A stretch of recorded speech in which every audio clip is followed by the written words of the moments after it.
రథసప్తమి రోజు చిక్కుడుకాయలతో రథం ఎలా తయారు చేసుకోవాలో చూద్దాం. ముందుగా 7 చిక్కుడుకాయలు తీసుకుని శుభ్రంగా కడిగి పెట్టుకోవాలి. రథం చేయడానికి ఇలా టూత్ పిక్స్ కానీ లేదంటే కొత్త చీపురు పుల్లలు కానీ తీసుకోవాలి.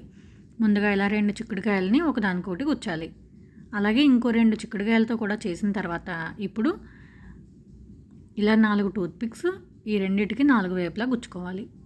ఇప్పుడు రెండో దాన్ని దీనిపైన చేసుకోవాలి. ఇప్పుడు మనకి రథం యొక్క కింది భాగం తయారవుతుందన్నమాట. ఇప్పుడు మిగిలిన 3 చిక్కుడుకాయలతో మనం పైన గోపురం అనేది సిద్ధం చేయాలి. దీనికోసం ఒక చిక్కుడుకాయని ఇలా మధ్యలోకి దూర్చుకోవాలి. మిగిలిన 2 చిక్కుడుకాయలని ఈ చిక్కుడుకాయ చివరికి అటొకటి ఇటొకటి పెట్టుకొని ఒక టూత్ పిక్ గుచ్చేసుకోవాలి. మనకి 3 ఇలా గోపురంలో వస్తాయి కదా. ఇప్పుడు ఈ 2 చిక్కుడుకాయల చివరిని మూలలకు పెట్టుకుని ఇలా గుచ్చుకుంటే సరిపోతుంది. చాలా ఈజీగా రెడీ అవుతుంది. దీన్ని ఒక ప్లేట్లో కానీ ఆకులో కానీ పెట్టుకుని మధ్యలో మనం ఆకుపైన సూర్యుడిని ఉంచి పెట్టుకోవాలి.